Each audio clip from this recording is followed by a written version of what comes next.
Think about how you experience the world. When you listen to a song, the sound sweeps smoothly through the air.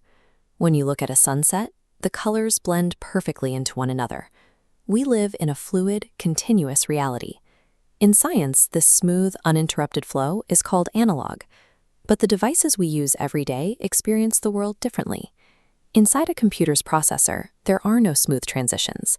There are only billions of microscopic switches, and a switch only has two possible states. It is either on or it is off. Because they only have two states, computers speak a language made entirely of two symbols, ones and zeros. This is called binary.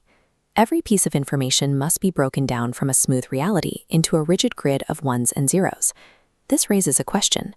How can a machine built entirely out of simple on and off switches capture, process, and display the rich, colorful world around us? It has no eyes to see, no ears to hear, and no mouth to speak. Everything you see on a screen or hear through a speaker is an illusion. It is the result of a translation process that constantly forces our continuous reality into tiny, discrete digital boxes. Let's start with the easiest thing for a computer to translate: text. To turn letters and numbers into binary, computers use a system very similar to a secret decoder ring. This diagram shows exactly how that translation works.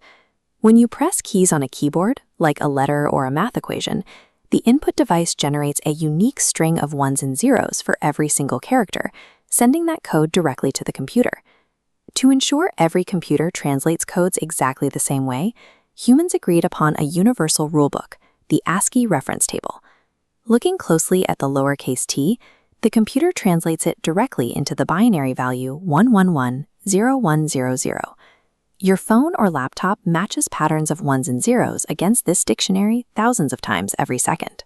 Matching letters is relatively simple, but translating the complexity of a photograph, with all its varying shades and textures, requires a different approach.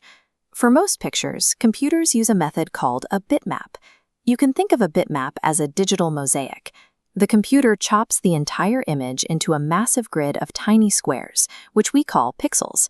It then looks at every single square and assigns a specific binary number to represent the exact color of that tiny piece. Because a single photograph might contain millions of pixels, saving the color code for every single square takes up a lot of storage space.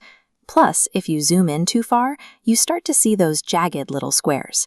To fix this, for things like logos and fonts, computers use a second method called vector graphics. Instead of saving a giant grid of pixels, a vector graphic saves mathematical instructions. It tells the computer exactly how to draw the lines, curves, and shapes. No matter how far you zoom in, it recalculates the math and stays perfectly crisp. A computer's version of a picture is a massive color-by-number grid, or a set of strict mathematical instructions for drawing shapes. Sound presents an entirely different challenge. In the real world, audio is a continuous wave of pressure moving through the air. To capture that flowing wave, computers use a technique called a sampling rate. The computer takes rapid-fire snapshots of the sound wave's height. By measuring the wave thousands of times every single second, it builds a stepped digital approximation of the original sound. This creates a new problem: saving the color codes for millions of pixels and recording tens of thousands of audio samples every second results in files that are heavy and difficult to store. To fix this, the computer acts as the ultimate packer. It shrinks these files down for storage and internet transmission using a process called compression. There are two main ways to pack. Lossless compression finds clever ways to squish the data perfectly so absolutely no detail is lost. It is a lot like vacuum sealing your clothes in a plastic bag to fit them into a suitcase.